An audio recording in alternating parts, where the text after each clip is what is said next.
Interest ఉంది కదండి, మేము అలా వద్దని చెప్తాం పిల్లడికి. ఇంట్రెస్ట్ ఉండి ఏం పీకో అప్పుడు 10th 11th ఇంట్రెస్ట్ ఉంది కదా, 10th ఇంట్రెస్ట్ అనే జాయిన్ అయ్యో. మరి 95% ఎందుకు రాలేదు, 98, 11th ఇంట్రెస్ట్ అనే జాయిన్ అయ్యో. నీకు ఎందుకు రాలేదు పర్సెంటేజ్? నువ్వు ఏదో కాంపిటేటివ్ ఎగ్జామ్ ఇంట్రెస్ట్ అనే జాయిన్ అయ్యో, ఎందుకు రాలేదు నీకు? ఇంట్రెస్ట్ అని జాయిన్ అయిన ప్రతి ఓడికి స్కోర్లు వస్తాయంటే ఇంట్రెస్ట్ ఉన్నవాడికి ఎవరికి ఏవి రావు.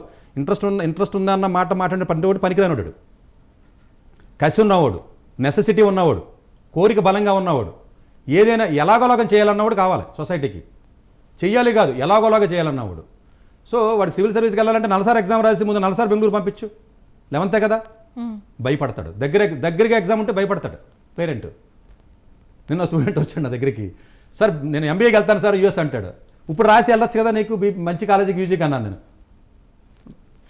అంటే భయం వాడికి, దగ్గరలో ఉన్న ఎగ్జామ్ రాయమంటే భయపడతాడు. ఎందుకంటే దగ్గరగా ఉన్న ఎగ్జామ్ రాదు అంటాడు, దూరంగా ఉన్నదానికి వస్తా అంటాడు. అంటే మనిషిని హ్యాపీనెస్ని పోస్ట్పోన్ చేస్తాం మనం, బాధల్ని పోస్ట్పోన్ చేస్తాం, యాస్పిరేషన్స్ని పోస్ట్పోన్ చేస్తాం, డిజైర్స్ని పోస్ట్పోన్ చేస్తాం. మనిషి నైజం అది, ట్రూత్లో బతకడానికి ఎవరు ఇష్టపడ్డారు. సో అందు గురించి ఏంటంటే సివిల్ సర్వీస్ లాంటి ఎగ్జామ్ మన ఐఐటి ముంబై వాళ్ళు రాస్తున్నారు 20 మంది సంవత్సరం, మరి ఆడనే ఏమనాలి? నువ్వు అపార్ట్మెంట్లో కూర్చొని బెంచ్ సర్కిల్లో రాసేస్తావా హిస్టరీ జాగ్రఫీ చదివి? మరి ఆడనే ఉంటావు. అలాంటి చాలా మంది సెలెక్ట్ ఎవడో సెలెక్ట్ అవ్వలేదు, సెలెక్టెడ్ నువ్వు అనుకుంటే నీ అమాయకత్వం అది. ఒకవేళ ఎవడైనా నిజంగా సెలెక్టెడ్ అని చెప్పేసి ఎక్కడ నాకు ఉన్న బ్యాక్గ్రౌండ్ నీకు తెలియదు.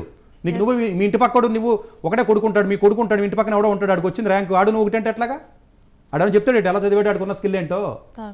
సో స్కిల్ని ఎప్పుడు కూడానండి అకాడమిక్ ఎబిలిటీని ఇమీడియట్గా ప్రూవ్ చేసే మార్గం చూడాలి. 9th ఉన్నాడు, ప్రియారంలో రాయండి, ఎన్ఎస్సీ చేసి రాయండి. 10th ఉన్నాడు, ఎర్త్ సైన్స్ ఒలింపియాడ్ రాయండి, లేకపోతే ఎన్టీఎస్సీ ఉండి రాయండి, లేకపోతే కేవీపీఐఆర్ ఎగ్జామ్ రాయండి, 11th రాయండి, సీనియర్ ఒలింపియాడ్ రాయండి, కాంపిటేటివ్ ఎగ్జామ్స్ రాయండి.